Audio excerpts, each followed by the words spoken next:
இல்ல காழ்ப்புணர்ச்சியா பண்ணுது, பழி வாங்கணும்னு பண்ணுது அப்படிங்கலாம் ஒரு கேள்வி உங்களுக்கு தேட வேண்டியதில்லை. உண்மையிலேயே பழி வாங்கணும், சவுக்கு சங்கருடைய குரல் வலையை நெரிக்கணும், அவரை பேச விடாம தடுத்துடணும் அப்படிங்கறது தான் இவ்வளவு பண்ணுதுங்கிறத எல்லாருக்கும் தெரியுதுல்ல. நீங்க சவுக்குக்கு தானே அப்படி நினைச்சு நீங்க அமைதியா இருந்தீங்கன்னா நாளைக்கு உங்க குரல் வலையும் நெரிக்கப்படும். ஒவ்வொருத்தனுக்கும் வர்ற அடக்குமுறையை நம்ம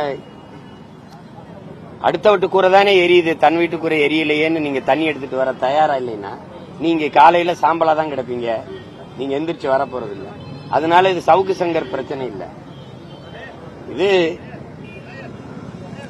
துணிஞ்சு ஒரு உண்மையை பேசுகிற ஒவ்வொருத்தனுடைய குரல் வழியும் நெரிக்கப்படுதுன்னு தான் பார்க்கணும்.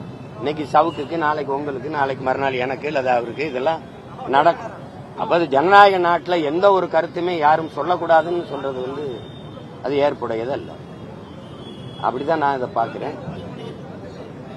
சவுக்கு பேசுறதெல்லாம் அவங்களுக்கு சங்கடங்களை தருதுன்னா அவங்க ஆதரவு வலைவலிகள் அவங்க பேசுறதெல்லாம் அவங்க குடும்பத்தில் இருக்கிறவங்க அல்லது அதிகாரத்தில் இருக்கிறவங்க எல்லாம் கேட்கறாங்களான்னு ஒரு தடவை பார்க்கணும். அவங்க எல்லாம் என்ன பேசுறாங்கன்னு பாருங்க.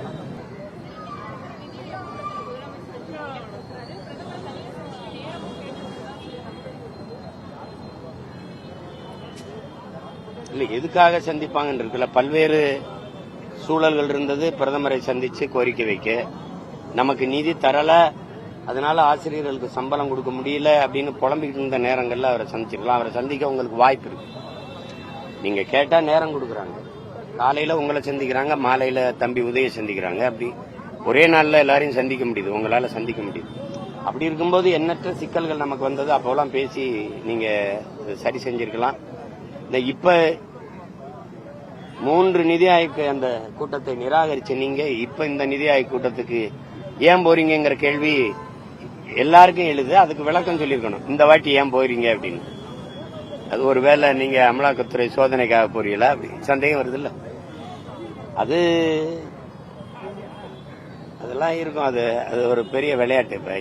பாஜக அரசு என்ன நினைக்கும், நம்ம இந்திய நாட்டை ஆளுகிற அரசு ஒருவேளை சந்திரபாபு நாயுடு ஐயாவோ அல்லது நிதிஷ்குமார் ஐயாவோ விலகிட்டா, ஆதரவுல இருந்து விலகினா, திமுக தன்னுடைய 22 உறுப்பினர்களோட ஆதரவு கொடுக்கும் அப்படிங்கிற எதிர்பார்ப்போட அது இணக்கமா இருக்கும். இவங்களும் நாங்க உங்களை அந்த மாதிரி சூழல் ஆதரிப்போங்கிற இதுல இணக்கமா இருப்பாங்க.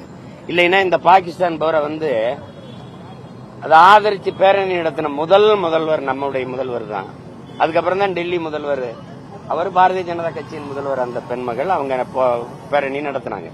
கூட்டணியில் இருக்க சந்திரபாபு நாயுடோ அல்லது நிதிஷ்குமாரோ நடத்தாத போது பாரதிய ஜனதா கட்சி ஆளுகிற மாநிலங்களோட அந்த மாநில முதல்வர்கள் அந்த போரை ஆதரிச்சு பேரணி நடத்தாத போது நம்முடைய முதல்வர் அவசரமா பேரணி நடத்த வேண்டிய தேவை என்ன இருக்குது? வேற என்ன இருக்குது? அந்த போர்ல என்ன நியாயம் இருக்குது? தீவிரவாதியை ஊடுருவ விட்டது யாரு? அதுல பாதுகாப்புத்துறை அமைச்சர் வருத்தம் இருக்கா, இல்ல ராணுவ தளபதிகள் வருத்தம் இருக்கா? சரி, உள்ள தெரியாம வந்துட்டான். எப்படி தெரியாம வந்துட்டான்?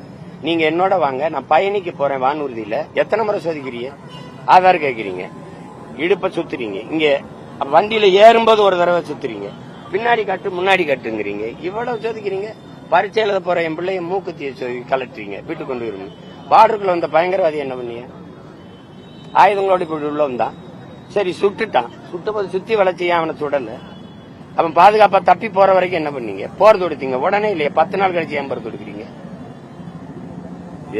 இத்தனை கேள்விகள் இருக்குல்ல, எதுக்கு பதில் இருக்கு? ஒரு தீவிரவாதி ஒரு குழு ஒரு 10 பேர் 8 பேர் இவ்வளவு பெரிய நாட்டுக்குள்ள புகுந்து தாக்குதல் நடத்திட்டு திரும்பிட முடியுங்கிற எண்ணம் எப்படி வருது? அந்த எண்ணமே வந்துடக்கூடாதுல அவனுக்கு. அவ்வளவு பாதுகாப்பா இருப்பான், நினைச்சாலே போட்டு தள்ளிடுவான்டான்னு பயம் இருந்தா அந்த சிந்தனை அங்கேயே செத்துருக்கும். ஏற்கனவே புல்வாமால சரி விட்டுட்டீங்க, தாக்கிட்டான், அது ஒரு படிப்பினை இல்லையா? அப்ப கூடுதலால பாதுகாப்பு இருந்திருக்கணும். அதுவும் ஒரு சுற்றுலா தலத்துல, பகல்காம் பகுதியில கேட்டா எங்களுக்கு சுற்றுலா தலம் ஆக்குனதே தெரியாதுன்றீங்க. இது தெரியாதுன்னு சொல்றதுக்கு ஒரு அதிகாரம் வச்சுக்கிறதா? கவனம் இல்லாம நடந்துருச்சு, தெரியாம நடந்துருச்சு. சொந்த நாட்டு மக்களை பாதுகாக்கிறது வழி இல்ல, பாதுகாக்கிறதுக்கு முடியல. பாதுகாப்புக்கு நின்ற ராணுவ வீரர்களையே பாதுகாக்க முடியல. 42 பேரை புல்வாமால கொண்டுட்டீங்க. அப்புறம் என்னத்துக்கு இது போர் நடத்தி என்னது போறாது அக்க போறாது? அது தேவையில்லாதது. செத்தவன் தானே. இல்ல அங்க போர் நடத்தி கொன்னீங்கள பொதுமக்கள், அப்பாவி குழந்தைகள், அவங்களுக்கும் இந்த தீவிரவாத செயலுக்கு ஏதாவது சம்பந்தம் இருக்க? தீவிரவாதிகள் சுடப்பட்டிருக்காங்களா? செத்தவன் 26 பேர், சுட்டவன் எத்தனை பேர் தெரியுமா உங்களுக்கு? அவன்ல எவனாவது அழிக்கப்பட்டிருக்கானா? அப்புறம்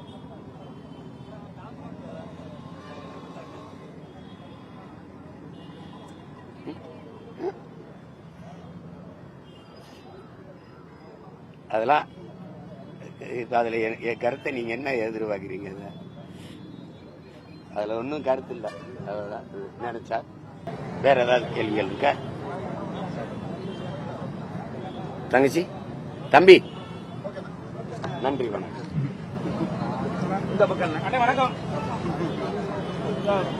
யாரு என் தம்பி எடுத்திருக்கியா? போடுவியா? அதான் முக்கியம்.